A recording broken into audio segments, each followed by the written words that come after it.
Skul the Hero Slayer may be one of the best roguelike games out there that you're not even playing. But what makes it one of the best, and what even is the game? Well, luckily for you, I can answer both of those questions as I have recently started playing it. I myself have been enjoying a lot of roguelikes recently, and this one always caught my eye. But I never really had the chance to play it until I finally decided to sit down and learn what the game is. So, what is it? Well, Skul is a very action-packed 2D platformer with some roguelike aspects in it. It was developed by Southpaw Games, who don't seem to have any other projects, so I assume Skul is their first game. They're a relatively small team of just about 8 people, and they're located in South Korea. And their game, Skul, it hasn't been around too long. It was first put into early access in February of 2020, and stayed there until its full release in January of 2021. It was even part of a Nintendo Indie Direct to advertise the game on the Switch before it was released in the eShop. Now, it's available virtually everywhere. You can buy it on Steam, your Nintendo Switch, PlayStation, Xbox, and if you even have Xbox Game Pass, you can play the game for free as part of your subscription, which is how I'm playing it. And that's what Game Pass gives me. It's just a bunch of roguelikes. Look at all these. Okay,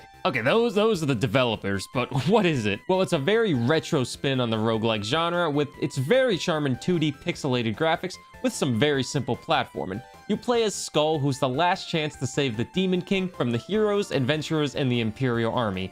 And that's a fun twist. You're the bad guy in this game, but you're facing humans, so are you really the bad guy? Anyways, you're a skeleton running through multiple levels killing a bunch of people. It's really cute, trust me. That's basically what the game is, a quick rundown. Now on to gameplay, it feels really smooth. I personally have only gotten to the end of the second level in my multiple attempts. But the combat is very addicting and satisfying to kill multiple enemies at once, or do a double jump over some traps, or dash right through an enemy and dodge their move perfectly. Combat, it just feels great. But what feels even more fun is how fresh every run can feel. The really unique thing about Skul is, well, the skulls. Throughout every single run in the game, you pick up different skulls that have different set of abilities and attacks.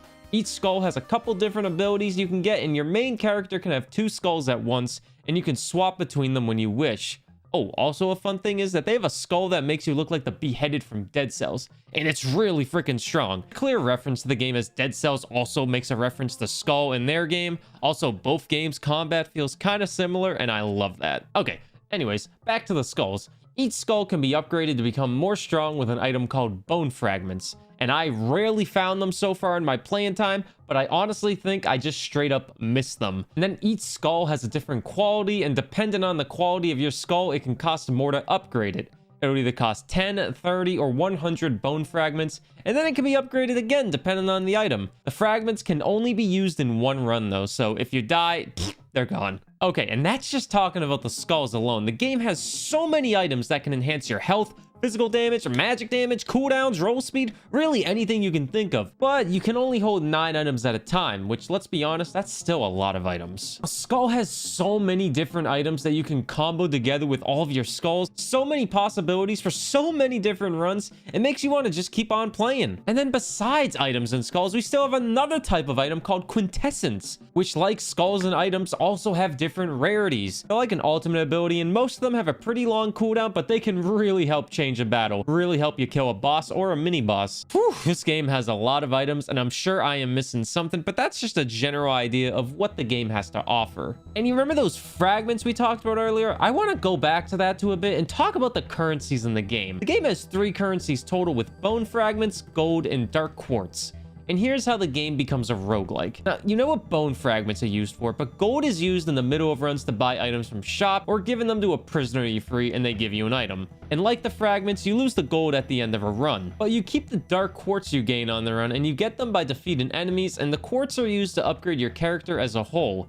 The whole upgrading system is designed to make you go back and play the game, as you won't get too far without the upgrades. It kind of reminds me of the mirror in Hades, where after every run you can upgrade it with Dark Essence. When you have 0 upgrades, you don't do a lot of physical or magic damage, you don't get a lot of health to start with, cooldowns are long, you take more damage, and guess what buffs all of it?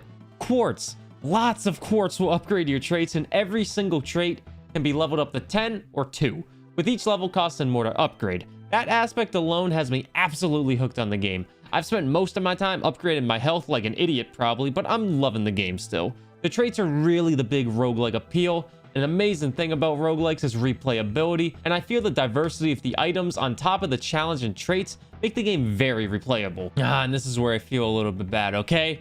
As always, I have a lot of positive things to say about a roguelike game. I love them. But what are some negatives? There has to be some.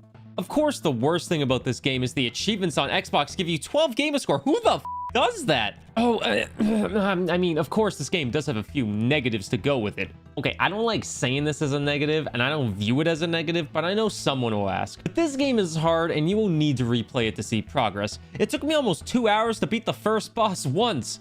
Granted, almost every run I'm able to kill them now, but this game overall is pretty hard. I still haven't even beat the second boss, and I think it's going to take me a few more hours worth of tries, and then I can't even imagine how many tries for the third boss. But I don't mind a challenging game.